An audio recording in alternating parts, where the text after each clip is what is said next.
Ça sent pas beau, ça sent le purin, je vous le dis tout net, ça sent pas bon. Bon, c'est vrai que j'use et j'abuse de cette formule, mais somme toute, j'ai l'impression que je me trompe de moins en moins. Ça sent le rance. Il y a quelque chose de pourri en France. Alors, est-ce que je peux agrandir déjà ce... Non, je peux pas. Attends, Rivarol, rien que ce nom me donne envie de vomir. Les heures les plus sombres. Attends, plus, voilà, c'est peut-être mieux. Allez, plus, encore un. Non, on va s'arrêter à celui-là, voilà. Alors, il y a une tendance Mélenchon, tendance, et il y a combien de personnes dans cette tendance? Bon, a priori, c'est pas au top tout top, puisqu'il n'est pas dans la page 1. Mais bon, en tout cas, il y a une tendance, et il y a des posts. Et je me suis dit, on va regarder un peu, c'est pour l'histoire. Alors, on a un post de Bruno Attal, toujours Bruno Attal, il est tout le temps là. C'est la première fois dans l'histoire que des députés défendent les ravisseurs, au détriment des otages. Alors, avec un tag pourriture, associé à Mathilde Panot, David Guiraud, Obono, Mélenchon, avec d'autres tags, antisémites, Hamas, Gaza, Israël. Alors on a les visages chafouins, donc de Mathilde Panot, un petit strabisme. Oh là là, et il faudrait qu'elle se fasse détartrer les dents, hein. Elle a un problème de, là, un petit détartrage, ça serait pas mal, hein. Alors après on a David Guiraud, c'est lui David Guiraud? Il a un petit côté... comment il s'appelait dans Nulle part ailleurs, un des personnages de... Je sais plus comment il s'appelle lui aussi. Pine d'huître, un petit côté pine d'huître. Non, vous pensez pas? Bon, peut-être avec le cheveu un peu moins gras. Mais il y a quand même une idée. Alors, après, nous avons Madame Obono. Delphine, Daniel, hein, je me souviens plus c'est quoi son prénom. C'est charmant, c'est rêveur. Alors, elle a le petit logo donc de la France Insoumise. Et puis un autre, je ne sais trop ce que c'est. Et pour finir, on a le patron, on a le vieux, on a Maluche, on a Momo.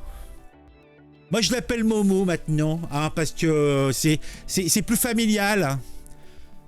Alors, après, on a... Amine El Khami, Mélenchon célèbre en une d'un torchon fasciste et antisémite Rivarol.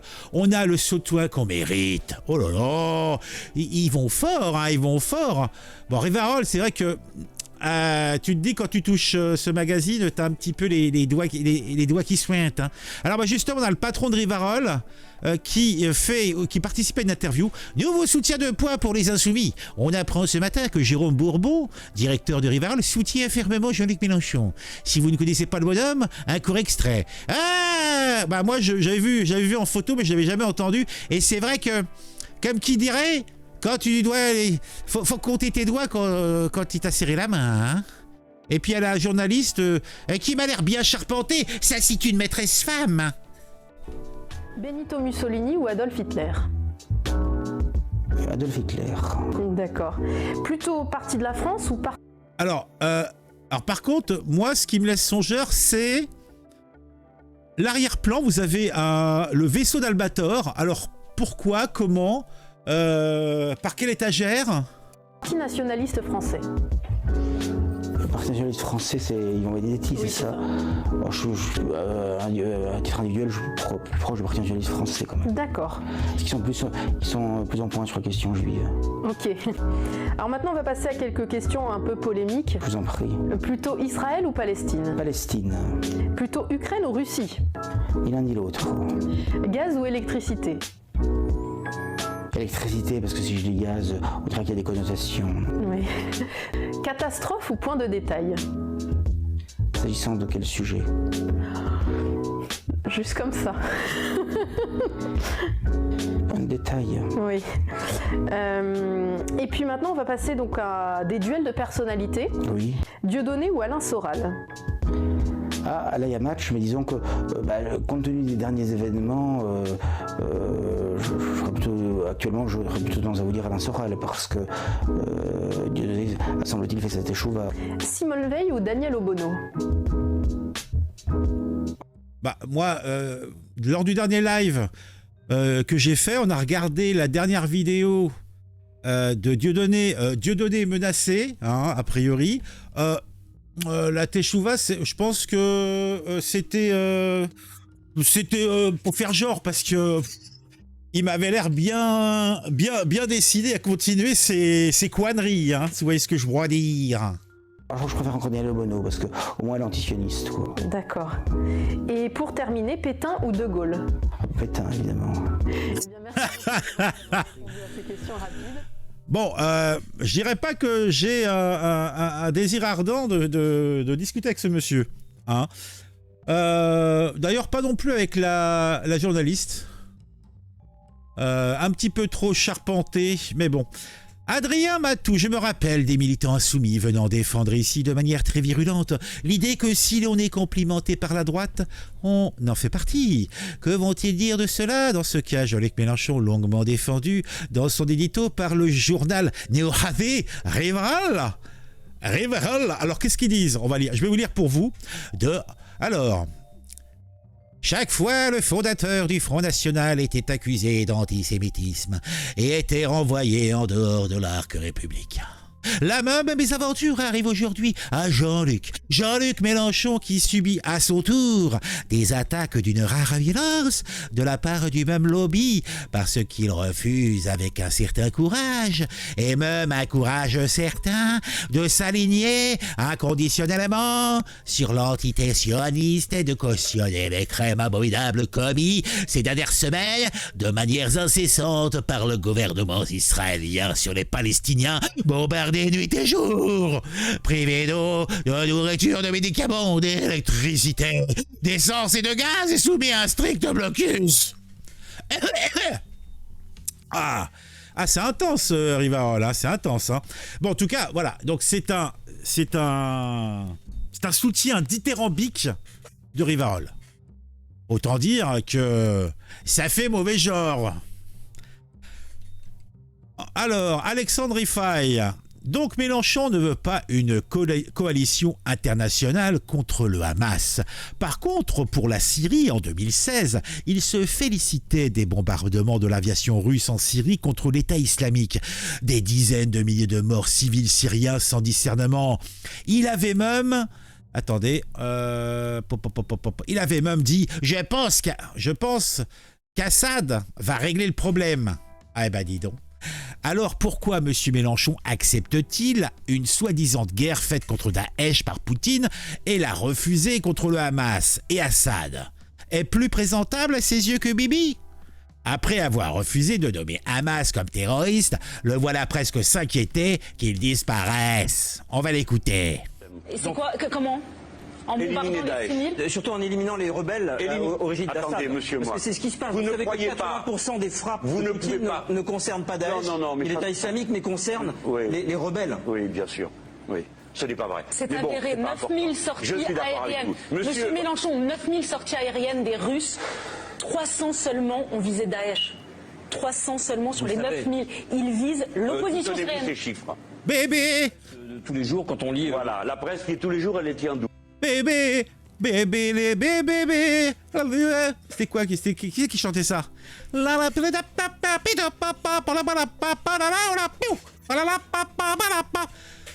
Ah, ça ne rajeunit pas ça encore. Vous croyez quand même que M. Poutine n'est pas en train... Vous êtes des journalistes tous les deux. Vous êtes des journaleux, des gratte-papier, des foutriquets. La règle qu'on connaît dans le journalisme, c'est que la première victime d'une guerre, c'est la vérité. Monsieur Mélenchon... Tout le monde se bat à intoxiquer et raconter des salades pour les faire passer dans son... Et c'est quoi, comment? Ouais, les salades. Ah, moi j'aime bien la Batavia. Moi je dirais... Alors, George William ou je sais plus quoi, Goldadel, je trouve qu'il ressemble un peu à Mélenchon, en plus beau. Oh, le saligo. Oh, le saligo. Alors... Le baiser de la mort de l'extrême droite antisémite à l'extrême gauche antisioniste, quand Jérôme Bourbon, Rivarol, encense le courage de Jean-Luc Mélenchon en le comparant à Jean-Marie Le Pen, les deux hommes en lutte contre le terrible Lambé. La Lambé. Alors, on a même le gars qui s'intéresse aux petits chats qui déclare... Mélenchon se sert de la rancœur de beaucoup de personnes d'origine musulmane et l'instrumentalise à des fins politiques. Daniel Cohn-Bendit dénonce la surenchère de leader des Insoumis dans le conflit Hamas-Israël. Alors, la LFI peut être fière, Mélenchon étant censé par Rivarol. Le discrédit par association, c'est quand même beau, hein. C'est quand même beau. Hein. Je suis pas un fan derrière Mélenchon, mais peut-être pas. Hein. Mais bon, tu me diras, c'est la médecine que a donné Mélenchon et ses amis depuis des années. Donc, somme toute, c'est un peu jouissif de le voir en subir lui-même les conséquences. En fait, il s'est mis à dos le système dont il était un des tenants. Un journal nostalgique des années Pétain-Laval, son rédacteur en chef a été à plusieurs reprises condamné pour antisémitisme, incitations à la haine, contestation de crimes contre l'humanité. L'intersectionnalité des luttes... Elle est très bonne celle-là, l'intersectionnalité des luttes. Elle est très très bonne, très très bonne. Alors Éric Nolot, un soutien de poing contre Jean-Luc Mélenchon. Oh, pour Jean-Luc Mélenchon, excusez-moi. On peut détester Mélenchon, ok. Mais je vous jure que les médias n'avaient pas mis autant d'énergie quand Zemmour, condamné, avait fait sa sortie islamophobe en parlant d'invasion des musulmans. Non! Les dés sont pipés, la machine est trop puissante. C'est déprimant. Et qui c'est cette dauf-là? Commentateur de joutes verbales sur Twitch. Les mangas, c'est très bien aussi. Streamer. Ok, c'est un streamer ou une streameuse, va savoir. Jean-Luc Mélenchon, c'est lui-même qui cause. En France, on appelle ça l'information continue. Après la matinée sur les délires à propos du mot campé, mon 6e jour de bashing consécutif reste moins cruel que les 14 jours de bombardement réel sur Gaza. Une petite polémique sur ce tweet avant d'aller dormir. Alors, on a 3 titres. On a Mélenchon touche le fond et creuse. On a le deuxième, Mélenchon fait l'unanimité contre lui. Antisémitisme, 2 points. Mélenchon dans la zone grise. Effectivement, bah c'est quoi, c'est quelle télé ça? C'est CNews, c'est BFM. Attends, il y a quoi écrit? Ruquier. Ah, donc c'est BFM. Donc là, c'est les bas d'écran de Ruquier. Hein, en fait, il y a, comme qui dirait, des retournements d'alliance hein, assez surprenants, hein, très très surprenants même. En fait, je me reviens à penser, mais est-ce qu'il n'y aurait pas quand même un petit relent d'arabophobie? Islamophobie, et je pense pas que ce soit de l'islamophobie, mais de l'arabophobie...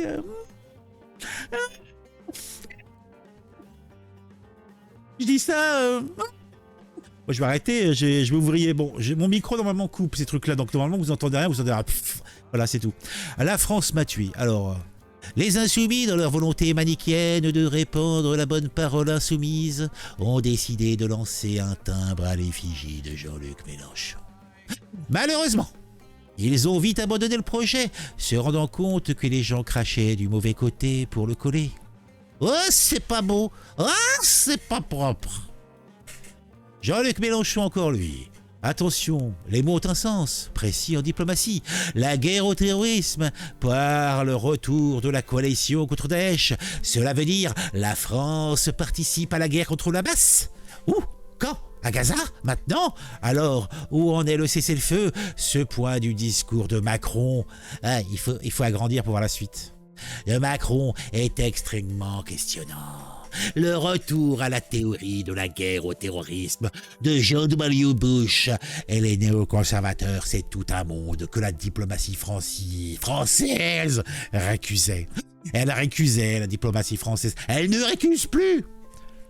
Depuis que on attaque nos amis, nos frères. Monsieur Mélenchon, toujours précis sur les mots en diplomatie, mais la vraie question que je me pose est comment vous positionnez-vous par rapport au Hamas? On le cherche. Antonelli, une France, 2 images, 2 peuples différents, 2 sentiments différents.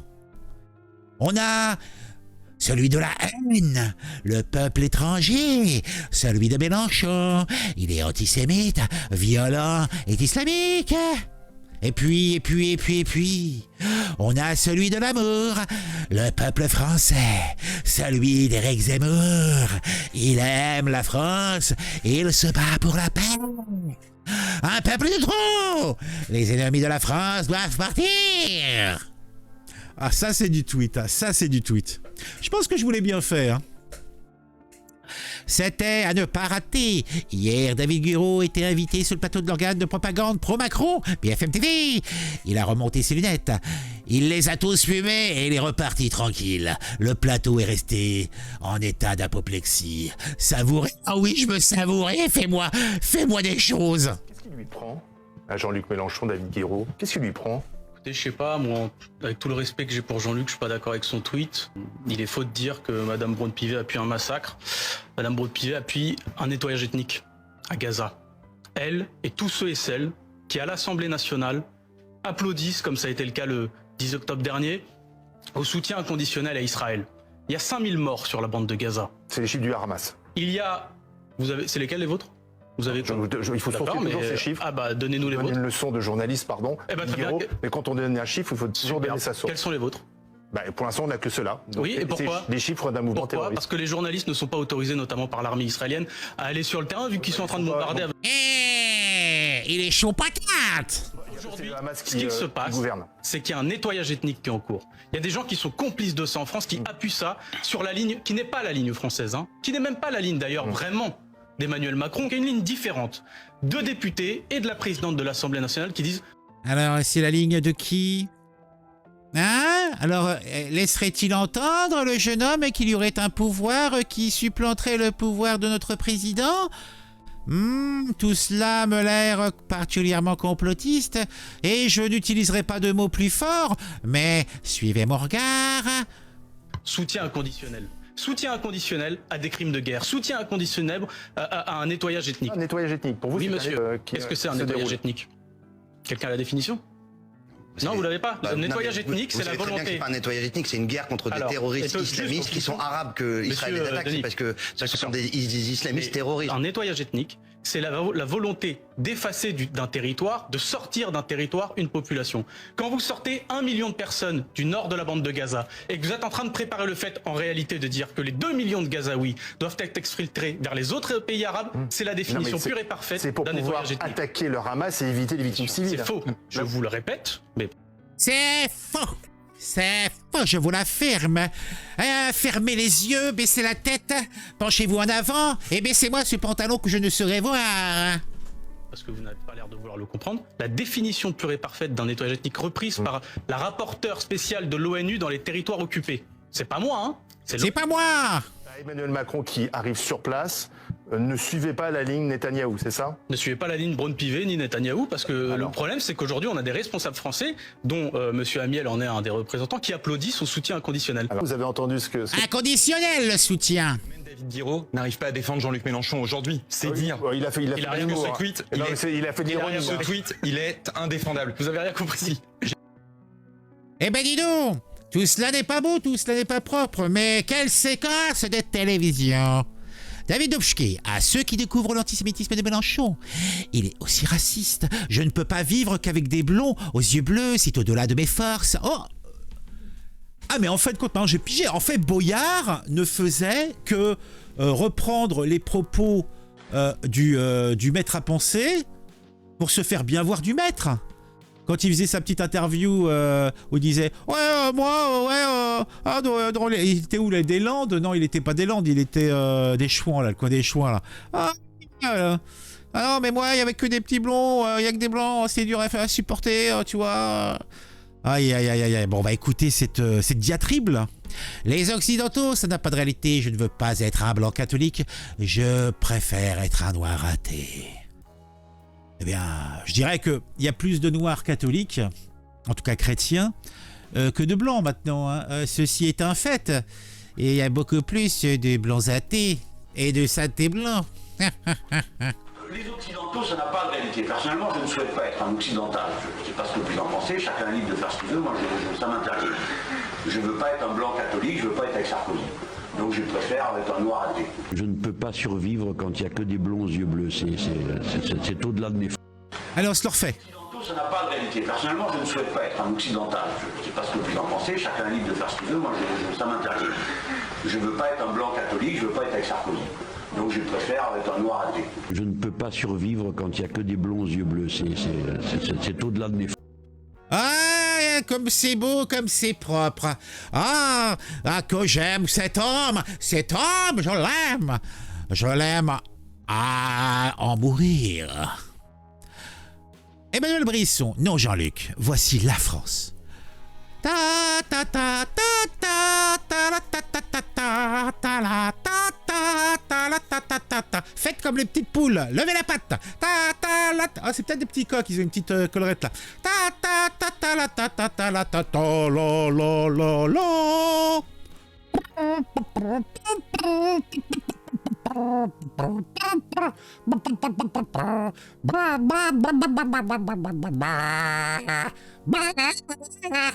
Tu fais bien la cocotte? Oh oui, tu fais bien la cocotte. Jean-Luc Mélenchon, encore lui, j'ai mal entendu, ou bien le président de la République a commencé son discours en Israël par « Merci, cher bébé ». Pour saluer le Premier ministre d'Israël, Benjamin Netanyahou. C'est parce que Netanyahou avait lui-même proposé le 10 octobre le retour à la coalition anti-Daesh contre le Hamas. Où va-t-on là? C'est incohérent, donc dangereux pour la France et la paix. La paix viendra, mais il n'est peut-être pas encore tard. Charles le Français, soyons le plus clair possible. Tous les soutiens de la cause islamiste, comme la FI et tous les Français d'origine qui s'y associent, doivent être qualifiés de collabos, au même titre que les Français ayant collaboré avec les nazis il y a 80 ans. Mélenchon est un collaborateur. Les islamo-collabos. Oh, c'est beau, c'est pas propre. Oh, belle photo, ça. Bon, on va s'arrêter là. Je vous mettrai en description le lien vers cette trend. Hein, donc vous pourrez tout à loisir continuer à McDoder et vous esbaudir comme moi, je me suis esbaudi. Oh Manon Aubry, la cruche. Oh bah écoutez, Manon Aubry, quand Yael Braun-Pivet parle de soutien conditionnel à Israël, on dit que rien ne doit empêcher Israël de se défendre. C'est une faute politique, morale et diplomatique. Alors, tag, Gaza, génocide, Gaza bombing, Mélenchon, Palestine, Gaza. 2 fois Gaza, ça le mérite d'être clair. Allez, on écoute la petite cruche. La présidente de l'Assemblée nationale qui parle de soutien inconditionnel et qui dit que rien ne doit empêcher Israël de se défendre, je pense que c'est une faute politique, c'est une faute morale et c'est une faute diplomatique. Je vois la présidente... Bah oui, mais bon, moi ça nous serait arrivé à nous, à nous Français, à nous de France, sur le territoire. Ouais, il y a une gamine avec une perruque à la caniche qui va me dire « Ouais, non, mais bon, faut pas taper. » Mais je lui aurais décaloté la tête à la petite. Ça aurait été le tapis de bombe. Franchement, ils sont très modérés. Hein. Bon, allez, on s'arrête là. On se retrouve très vite pour une nouvelle vidéo. Mettez un j'aime, mettez un commentaire. Les commentaires surtout. Dites-moi tout ce que vous pensez de tout cela. Dites-moi tout. Ne me cachez rien. J'ai besoin de savoir. Allez.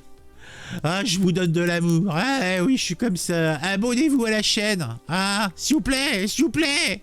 Activez la petite cloche. Et soyez votre bon cœur, monsieur, dame. Un petit j'aime, un petit commentaire, un petit abonnement. Ah. Trop dur.